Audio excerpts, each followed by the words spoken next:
adventure fans, calling all Dick Tracy fans. Stand by. Dick Tracy is on the air.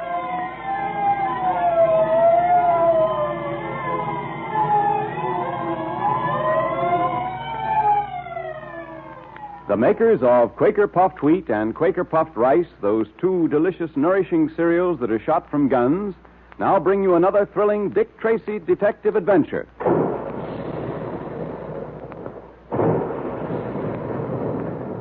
And there go the big guns, reminding us all that puffed wheat and puffed rice actually are shot from guns right in the Quaker plant.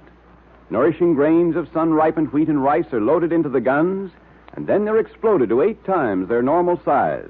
That's what makes puffed wheat and puffed rice so especially easy to digest, so that you get their trigger-fast food energy much more quickly and easily. And that's important if you want to think fast and act fast like Dick Tracy does. And if you're a loyal Dick Tracy fan and friend, check up on the pantry at least twice a week to make sure there's always some puffed wheat or puffed rice there. Look to see at the end of today's program, and if there isn't one of those famous red and blue packages in the pantry now, ask Mother to order some from the grocer's. She's sure to be glad when you remind her of something so specially good for breakfast. And then you and Mother and Dad can join the thousands of happy families who enjoy Quaker Puffed Wheat or Quaker Puffed Rice every day. And be sure you have your pencil and paper ready for today's secret messages. Get them now. When Dick Tracy closed the case involving the Baron and the substratosphere airplane plans, he paid a visit to Scotland Yard, and here the great detective found a new mystery. Dryden Small, the well-known Egyptologist, was returning to America with certain treasures which he had discovered in the ancient tomb of Tutankhamun. Small had reason to believe that someone was trying to kill him, and Tracy was asked to protect him on the voyage to America. Sitting in Small's cabin the first night out, Dick and Pat were startled to see a strange face peering in at their window. Mr. Tracy. What's the matter, Small? What's wrong? Look, there at the window. The man with the yellow face. So what? Dick, great Scott, look.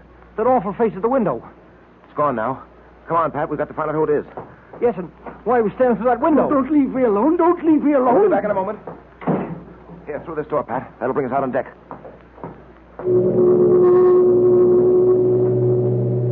I don't see anyone. No, neither do I. We'd probably waste our time if we tried to find out who it was now.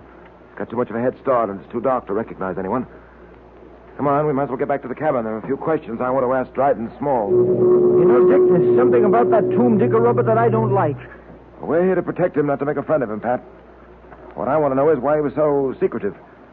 He hasn't told us the whole story by any means, Pat. What's your theory, Dick? What do you think he's trying to conceal? Well, I'm not sure. But I think perhaps he stole something from Tutankhamun's tomb, something which might be considered very sacred. And those who consider it so are trying to get it back. That's only a wild guess. Well, it doesn't sound so wild to me. Well, Mr. Small, we couldn't find a trace of your friend with the yellow face. Mr. Tracy, I must say I'm surprised. You promised me protection, and then you run off and leave me alone. Why, I might have been murdered. Oh, nonsense. We were nearby. Nothing could have happened to you. I wish you wouldn't treat this so lightly. You may not realize it, Mr. Tracy, but I'm in very serious danger. I don't treat any of my obligations lightly, Mr. Small. I tell you, the people who are after me are very clever. Not only that, but they have at their command all the forces of evil and black magic. Oh, so it's black magic now, is Yes, it? black magic and worse, perhaps. A curse has been set on me. I know it. I feel it. I'll never escape from it. Never. Small, precisely what are you taking back to the States with you? Oh, not a great deal. Some ancient pots and utensils used by the pharaohs, a fragment of the Great Seal, and also the mummy of Tutankhamun's second son. The mummy is stored in the hold of the ship, isn't it? Yes. And what else are you bringing back with you? Nothing but those things I told you about. Are you sure of that? You don't believe me, do you? To put it bluntly and briefly, no. You think I'm holding back something from you, eh? Well, I'm not. Do you hear? I've told you everything. I don't know why they want to get me any more than you do. But I know they're after me, and you've got to help me. I'm not so sure of that. I'm not so sure that I'm not going to rid myself completely of all responsibility in this case. What? What do you mean? I'll take the trouble to explain for the last time. When you go to a detective and ask his protection, you've got to tell that detective just what you're afraid of and what he's got to protect you against.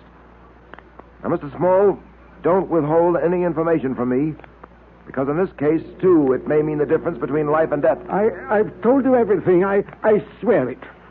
Who is the man in the yellow face? I don't know. I don't know any more about him than you do. From the way you spoke of him, you've seen him before. The man with the yellow face, you said. Do you know him, Small? Have you seen him before? Yes, I have. You were right all the time, Dick. He was holding something back. Where did you see him before? Several times in Cairo and once in London. I don't understand it. I'm not sure I know how to explain it. But it seems I saw him every time I received one of those scarabs. Those scarabs which mean death and destruction for those who receive them. The only time I saw him in London was at the theater. The usher handed me a program as I came in. When I opened it, there, folded in between its leaves, was one of the scarabs. At that very moment, I happened to look up at the boxes. And looking down at me was the man with the yellow face. What else do you know of the man with the yellow face? Well, that's all. I don't believe you, Mr. Small. You know who he is, and you know what he wants. I tell you... Now, let me warn you once again. If anything happens to you, you'll have only yourself to blame. Because when you had the chance, you wouldn't tell us everything you know. And now, shall we go down to dinner?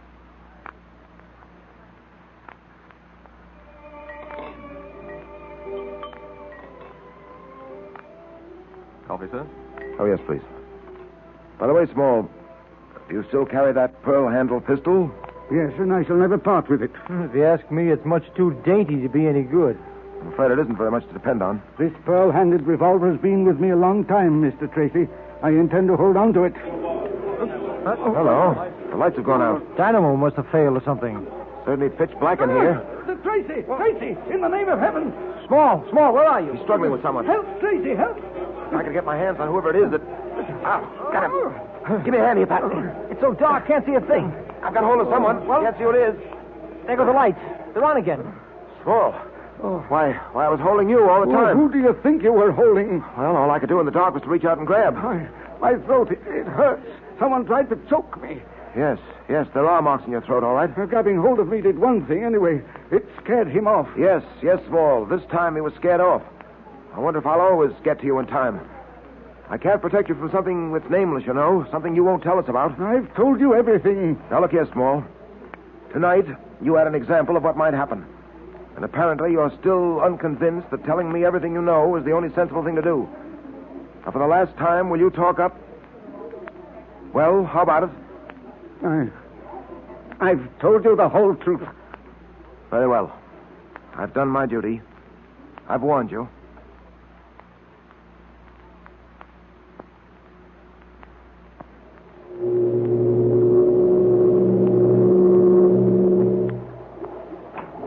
Hiya, Dick. Oh, hello, Pat. Where you been? Walking about on deck? Yeah. Isn't it a beautiful night? Yes, I suppose it is. Yeah, he met a girl strolling about on deck. Miss Foster, her name is. Oh, boy, what a girl. She's swell platinum hair and... Say, what's the matter with you? Huh? Oh, nothing. You got something on your mind. Yes, Pat. And his name is Dryden Small. Where is our friend Small? Or should I say our small friend? In there. Asleep? Reading in bed, I think.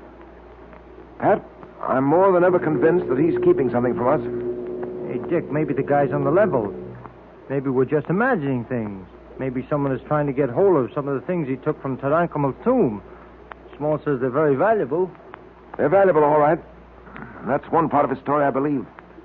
But whatever the man with the yellow face is after, is more than just a few trinkets taken from Tutankhamun's tomb. Well, I wouldn't spend too much time worrying about it. Our job is to see that Dryden Small reaches America safely.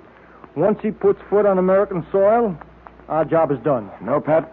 I'm afraid it isn't as simple as all that. Well, why do you say that, Dick? I've been telling Dryden Small that unless he tells me everything, I'm going to give up all responsibility for his safety. Of course, I'm not going to do that. Either while he's on this boat or after he lands. But if he doesn't cooperate, why should you bother with him? I've got to stay with Dryden Small until I'm sure that he's out of harm's way. We've had to protect uncooperative people before. You know, Dick, there's something about this whole business that gives me the creeps. Oh, it's not as bad as all that, Pat. When we were chasing Max Gold or the Baron, we had something we could get our hands on. But what have we got here? Nothing but a face seen at the window. A figure that strikes in the dark. Yeah, Dick, I don't like it. Well, I'm not exactly delighted myself, Pat. But we policemen have to learn one thing. Not to turn away when there's an unpleasant job to do. Doing the things we like to do is simple. It's doing the things we don't like to do that proves whether or not we're men, capable of holding down a man-sized job. I guess you're right as usual. And I'm glad you jacked me up. Oh, look, Dick. It's my turn to sit up with Small tonight, but I was thinking that maybe... Yes, Pat? Well, you know, the girl I met on deck, Miss Foster, I said I'd meet her in the ballroom for a few dances at 10:30, and, well, I sort of wondered if... All right, Pat. Go ahead. How will you get back?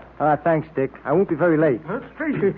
Huh? What is it, Small? Come into my bedroom one moment. There's something I want to show you. What's the matter with you, man? Come. He sure looks funny to me, Dick. All right, come along, Pat. In here. Look. The wall above my bed. Holy mackerel, Dick. Look.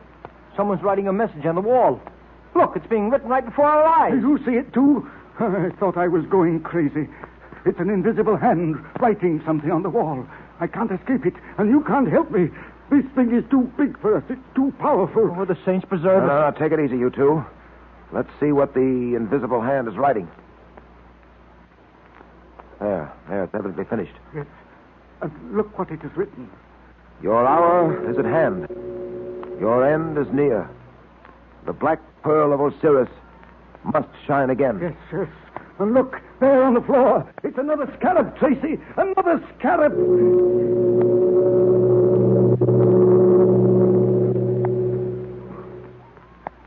What is the meaning of the strange message on the wall? And how is it written? It's a puzzler, all right. But now it's time for the Dick Tracy Secret Service Patrol meeting. The makers of Quaker Puffed Wheat and Quaker Puffed Rice, the specially delicious, nourishing cereals that are shot from guns, invite you to attend. The 19th meeting will now come to order, and today the members of the Dick Tracy Secret Service Patrol congratulate the Boy Scouts of America on their 28th anniversary. Let's all stand at attention, patrol members, as a tribute to that great boys' organization. Boy Scouts of America, we salute you. Fine, Junior. And now, patrol members, have you got a pencil and paper ready for the special secret code message? All right, Junior, let's have the message. Here it is. Prisoner 25-9-3-20-11. 26, 21, 8, 17, 16, 20, 8, 16, 3. 8, 18, 15, 4. Did you get it? I'll repeat it again just to make sure. Ready? It's prisoner 25, 9, 3, 20, 11. 26, 21, 18, 17, 16, 20, 8, 16, 3. 8, 18, 15, 4. Now you can decode that secret message with your Dick Tracy secret code book. And remember what it says, patrol members. It's important. You know, Dick Tracy wants you to be as good as he is at decoding messages. So we're sending you a secret message every day this week. Be sure you have your code book, a pencil, and some paper handy every day when you tune in on Dick Tracy. And listen, if you don't have a code book, join the Dick Tracy Secret Service Patrol now, so you won't miss all the swell secret detective activities and good times. Now, here's all you do to get your secret code book, your patrol pledge, and special badge. Just tear the tops off 2 packages of Quaker Puffed Wheat or Quaker Puffed Rice, or one of each. Be sure it's the top panel that says, 3 wrappings guard its crispness. Then mail the 2 box tops with your name and address to Dick Tracy, Box L, Chicago. And you have the time of your life in the Dick Tracy Secret Service Patrol. So ask Mother to get you some Quaker Puffed Wheat or Quaker Puffed Rice at the grocer's. Remember, they're the 2 delicious, nourishing cereals that are shot from guns to give you trigger-fast food energy.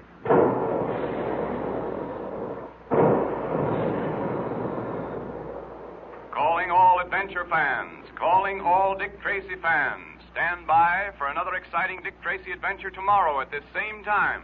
That is all.